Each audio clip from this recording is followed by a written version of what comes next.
Hello दोस्तों, आज के वीडियो में हम लोग कुछ कन्वर्जन देखेंगे, जिसमें से यहाँ पर सबसे पहला कन्वर्जन है कि एथेनॉल का क्लोरोफॉर्म में अगर हमें परिवर्तन करना है तो कैसे करेंगे। तो सबसे पहले हम यहाँ पर एथेनॉल का सूत्र लिखते हैं CH3CH2OH। तो ये हुआ आपका एथेनॉल, और इसकी रिएक्शन हम डायरेक्टली कराएंगे किसकी उपस्थिति में, ब्लीचिंग पाउडर की उपस्थिति में। तो ये आपका हुआ ब्लीचिंग पाउडर यानी कि CaOCl2, और फिर गर्म कर देंगे तो हमें यहाँ पर क्लोरोफॉर्म प्राप्त हो जाएगा। तो इसी को हम कहते हैं क्लोरोफॉर्म CHCl3।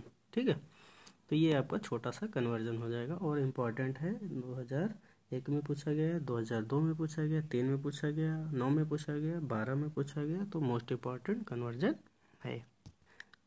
ये दूसरा कन्वर्जन है जिसमें से एथेनॉल का एसिटिक एनहाइड्राइड में परिवर्तन करना है। तो देखते हैं कैसे कर सकते हैं।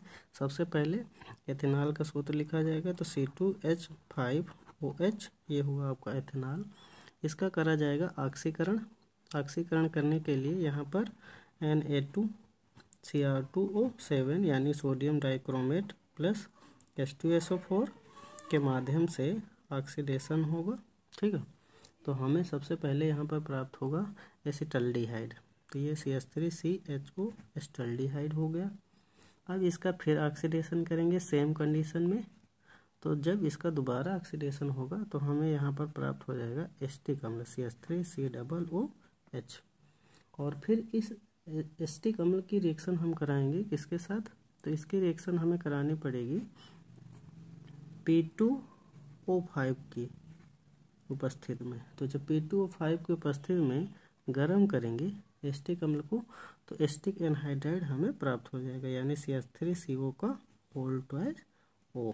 ठीक है, तो यही हमें प्राप्त करना था। ठीक है, तो यहाँ पर देख सकते हैं सबसे पहले एथिल एल्कोहल अम्लीय डाइक्रोमेट की उपस्थिति में ऑक्सीडेशन किया करके एसिटल्डिहाइड बना रहा है। एसिटल्डिहाइड फिर सेम कंडीशन में ऑक्सीडेशन करके एसिटिक अम्ल बना रहा है, और इस एसिटिक अम्ल की रिएक्शन P2O5 के माध्यम से, यानी कि एक तरीके से देखा जाए तो कैटालिस्ट का काम कर रहा है। तो इसकी उपस्थिति में जब हम गर्म करते हैं एसिटिक अम्ल को तो हमें यहाँ पर एसिटिक एनहाइड्राइड प्राप्त हो जाएगा। ये अगला कन्वर्जन है जिसमें एथिल अल्कोहल से मेथिल अल्कोहल का आपको निर्माण करना है। तो यहाँ पर अगर हम एथिल अल्कोहल से मेथिलेमीन का निर्माण करेंगे तो कैसे करेंगे। सबसे पहले एथिल अल्कोहल का सूत्र, तो ये CH3CH2OH आपका हो गया एथिल अल्कोहल, और इसका करा जाएगा ऑक्सीडेशन Na2Cr2O7 प्लस H2SO4 की उपस्थिति में।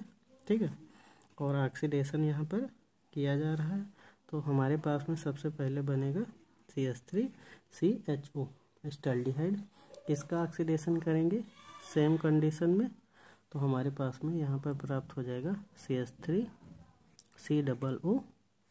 CH3 के बाद में आपका यहाँ पर CH3COOH।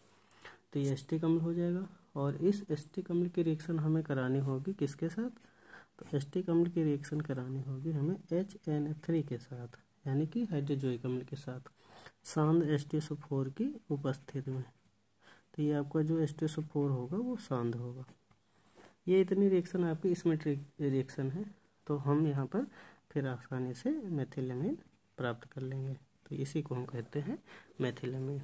देख सकते हैं छोटा सा कन्वर्जन था। सबसे पहले एथिल अल्कोहल का ऑक्सीडेशन किया गया है सोडियम डाइक्रोमेट की उपस्थिति में, और इसको अम्लीय किया गया था तो एसिटल्डिहाइड बना था। एसिटल्डिहाइड का सेम कंडीशन में ऑक्सीडेशन किया गया तो एसिटिक अम्ल बना। एसिटिक अम्ल की रिएक्शन HNO3 से कराई गई H2SO4 की उपस्थिति में, तो हमें यहाँ पर मेथिलेमीन प्राप्त हो गया। ठीक है, ये अगला कन्वर्जन है जिसमें से ऑक्सैलिक अम्ल से फार्मिक अम्ल आपको प्राप्त करना है, यानी कि ये आपको कहा जाए कि ऑक्सैलिक अम्ल से अगर आप फार्मिक अम्ल प्राप्त करेंगे तो उसके लिए क्या करना पड़ेगा। तो सबसे पहले सूत्र लिखेंगे ऑक्सैलिक अम्ल का COOH सिंगल बॉन्ड COOH।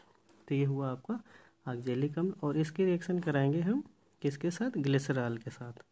तो यहाँ पर आपको ग्लिसरॉल लेना पड़ेगा और रिएक्शन कराएंगे 110 डिग्री सेल्सियस पर।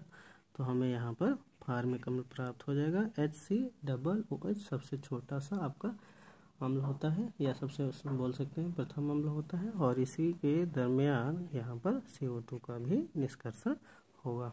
ठीक है। तो ये आपको हो जाएगा फार्मिकल, जिसको हम ग्लिसरॉल के माध्यम से प्राप्त कर चुके हैं। और ये भी इम्पोर्टेंट कन्वर्जन है, 1990 में पूछा गया था, 97 में पूछा गया था, 1999 में पूछा गया था। ठीक है।